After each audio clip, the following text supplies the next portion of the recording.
दोस्तों, आज की कहानी है प्रतिष्ठा। लक्ष्मी ने आज अपनी छोटी ननद सुमन को वह मान प्रतिष्ठा उसे दिलाने की ठान ली थी जो उसे बरसों से नहीं मिला था। दरअसल लक्ष्मी इस घर की इकलौती बहू थी और उसके दो शादीशुदा ननदें थी। बड़ी ननद कमला की शादी बहुत ही बड़े घर में हुई थी।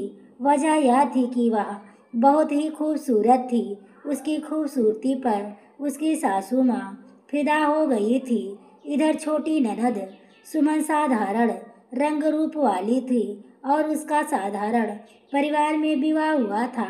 माँ बाप के हैसियत के अनुसार लक्ष्मी को इस घर में 1 साल से ऊपर हो गया था। इसी बीच 2 बार शादीशुदा नंदे मायके आई थी।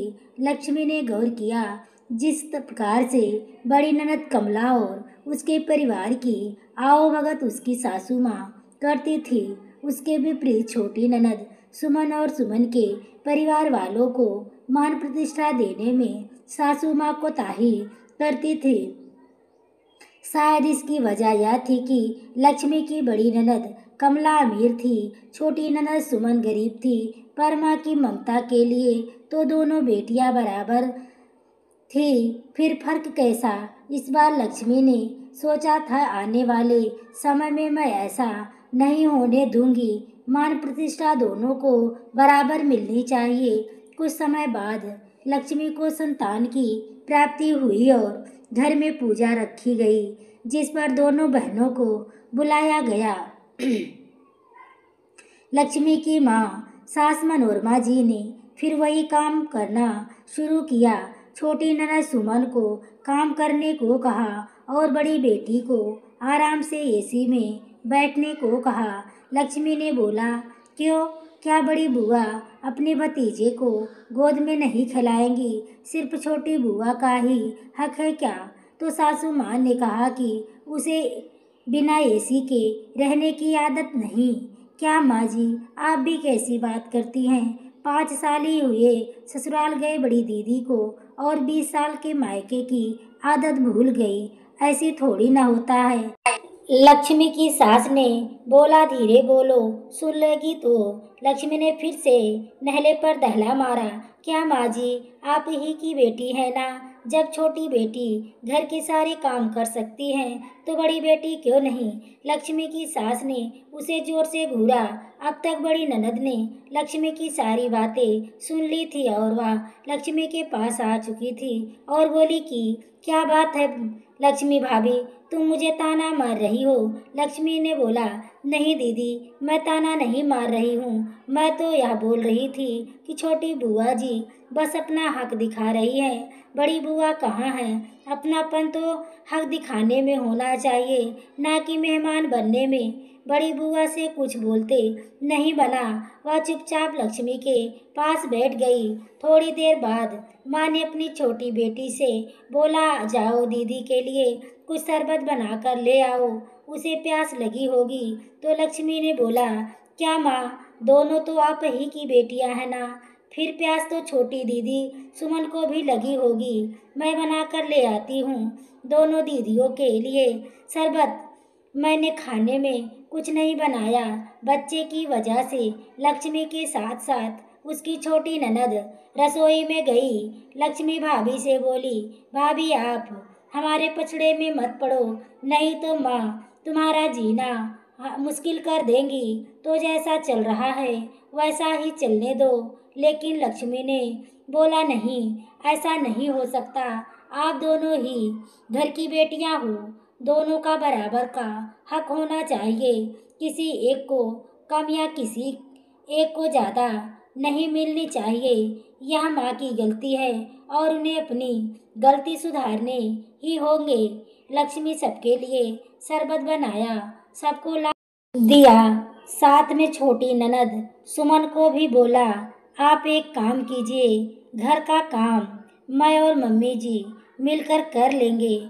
आखिर आपका भी तो मायका है, 1-2 दिनों के लिए तो आती हैं, उस पर भी क्या काम करेंगी?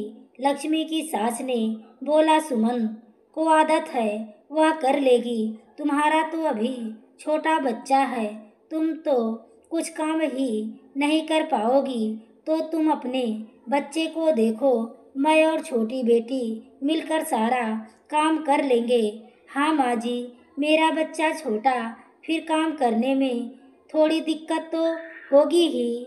कोई बात नहीं माँ जी, आज बड़ी दीदी के साथ हाथ का खाएंगे। जैसे यह बात लक्ष्मी ने कहा, तुम्हारी हिम्मत कैसे हुई बड़ी दीदी से रसोई का काम करवाने की? तुम्हें पता भी है वह कितने बड़े घर की बहू है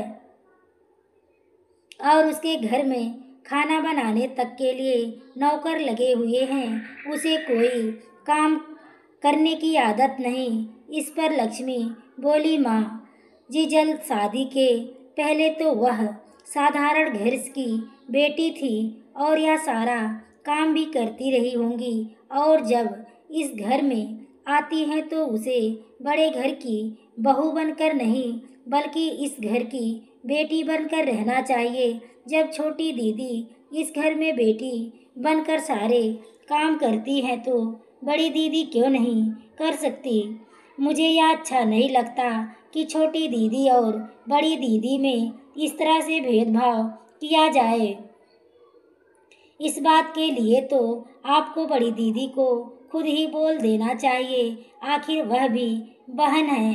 पर पता नहीं वह खामोश बैठी रहती है। यह सुनते ही लक्ष्मी की बड़ी ननद शर्म से सर नीचे झुका लिया। वह चुपचाप उठकर माँ से बोली, माँ मैं चलती हूँ, मेरे ससुराल में मेरी सास इंतजार कर रही होंगी। मैं वैसे भी शाम तक आने की बात कही थी। लक्ष्मी ने बोला, क्या दीदी, कहीं ऐसा तो नहीं कि आपको मेरी बातों का बुरा लग रहा है? बुरा मत मानना, मेरे दिल में जो आया वह मैंने कह दिया, पर कुछ गलत नहीं कहा। आखिर आप दोनों सगी बहनें हैं और आप दोनों का अपने मायके में बराबर का हक होना चाहिए। बड़ी बहन को पता चल चुका था कि लक्ष्मी का जवाब देना मुश्किल है, इसलिए जल्दी जल्दी वह वहाँ से निकल जाना चाहती थी। उसे समझ में आ गया था कि आज लक्ष्मी चुप नहीं होने वाली और कहीं ना कहीं उसे अपनी गलती भी दिखाई पड़ रही थी। माँ ने कहा, ठीक है बेटा, तू चली जा, नहीं तो तेरी सास बुरा मान जाएगी। छोटी बेटी 1-2 दिनों के तक रुक जाएगी, तू रुकेगी नहीं तो अपना नेक तो लेती जा।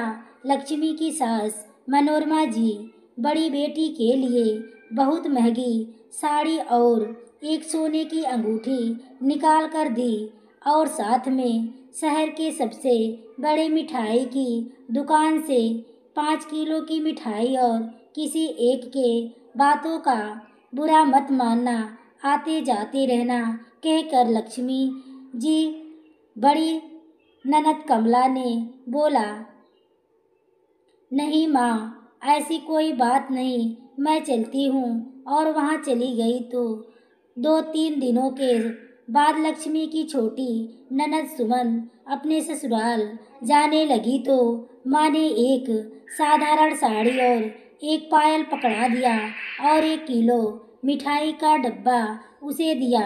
लक्ष्मी ने तुरंत इसका विरोध किया और बोला, वाह माँ जी, अपनी बड़ी बेटी को तो सोने की अंगूठी दी और छोटी बेटी को बस एक पायल, बड़ी बेटी को इतनी महंगी साड़ी दी और छोटी बेटी को एक साधारण सी साड़ी। बड़ी बेटी को तो शहर के सबसे बड़े दुकान से 5 किलो मिठाई आई, छोटी को एक साधारण सी दुकान से 1 किलो मिठाई। यह दोनों आपकी ही बेटियां हैं ना? कहीं ऐसा तो नहीं कि छोटी दीदी को आपने गोद लिया हो ना? इस पर सास मनोरमा जी बहुत जोरों से चीखी, तुम्हारी कैसे हिम्मत हुई ऐसा बोलने की? तुमसे पहले से भी बोला ना कि बड़ी बेटी का ब्याह बहुत बड़े घर में हुआ है तो उसके ससुराल के हिसाब से देती हूँ, नहीं तो उसके ससुराल में उसे ताने सुनने को मिलेंगे। वाह माँ जी, बड़े घर में विवाह हुआ है तो उन्हें और दिया जा रहा है, जिन्हें किसी बात की कमी नहीं है, और जिनका साधारण घर में विवाह हुआ है उसे कम दिया जा रहा है, जबकि उनके पास अधिक दौलत है भी नहीं जितनी बड़ी बेटी के पास है। इस हिसाब से तो छोटी बेटी को अधिक देना चाहिए। फिर भी मैं ऐसा नहीं कहूँगी। जो भी है दोनों बेटियों को बराबर देना चाहिए, पर जिनके पास ज़्यादा धन दौलत है उसी को अधिक दिया जा रहा है, और जिसके पास नहीं है उसे नहीं दिया जा रहा। यह गलत है माँ जी। सिर्फ इसलिए दिया जा रहा है कि उसे ताने मिले।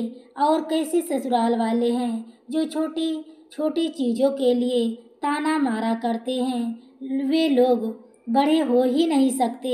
आप छोटे बड़े की बात करती हैं तो देखिए, मुन्ने के लिए छोटी दीदी ने क्या दिया और बड़ी दीदी ने क्या दिया। लक्ष्मी दोनों बहनों द्वारा दिए गए गिफ्ट को सासू माँ के सामने खोल दिया। बड़ी बेटी ने एक लिफाफे में 501 रुपया देकर थमा दिया था। वहीं छोटी बेटी ने 5 जोड़ी कपड़ा और एक सोने का लॉकेट दिया था। लक्ष्मी ने कहा, माँ जी, आपको समझ में आ रहा है ना, बड़ा घर नहीं बड़ा दिल होना चाहिए। और छोटी दीदी इतनी अमीर नहीं है, पर दिल से बहुत अमीर है। उन्हें पता है कि उनका भतीजा हुआ है। उन्हें इस बात की बहुत खुशी है, इसलिए उनसे जितना बन पाया वह लेकर आई।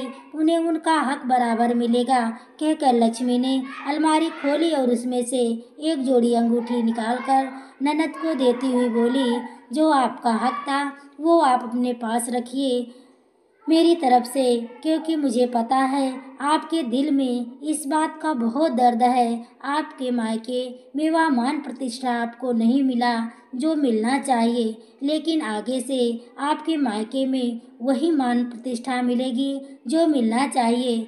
लक्ष्मी की सास मनोरमा जी उसका मुंह देखती रह गई और बोली, जब तुमने इसे अंगूठी दिए तो बड़ी दीदी को भी तो दे देती। तो लक्ष्मी ने बोला, जैसे आप देखती हैं ससुराल इतना अमीर नहीं है, इसलिए उन्हें कम देना चाहिए। इसी तरह मैंने भी देखा कि बड़ी दीदी ने मेरे मुन्ने को कुछ नहीं दिया, बल्कि इसे गोद में भी नहीं उठाया। और छोटी दीदी जब तक यहाँ रही मुन्ने को दिन भर खिलाती रही और इतना कुछ देकर आई है। मैं भी मेरे हिसाब से जो देना था दे दिया। मैंने तो बड़ी दीदी के लिए भी सोचा था, पर फिर मैंने सोचा कितनी अमीर छोटे से गिफ्ट का क्या फ़र्क पड़ेगा। लक्ष्मी की सास उसका मुंह देखती रह गई और लक्ष्मी अपनी छोटी ननद सुमन को विदा करने के लिए आगे बढ़ चुकी थी। तो दोस्तों, आपको यह कहानी कैसी लगी कमेंट में अपनी राय ज़रूर दें। कहानी अच्छी लगी हो तो वीडियो को लाइक शेयर सब्सक्राइब करें। आगे के नोटिफिकेशन के लिए बेल आइकन को ज़रूर प्रेस करें। पूरी कहानी को सुनने के लिए आपको तहे दिल से धन्यवाद।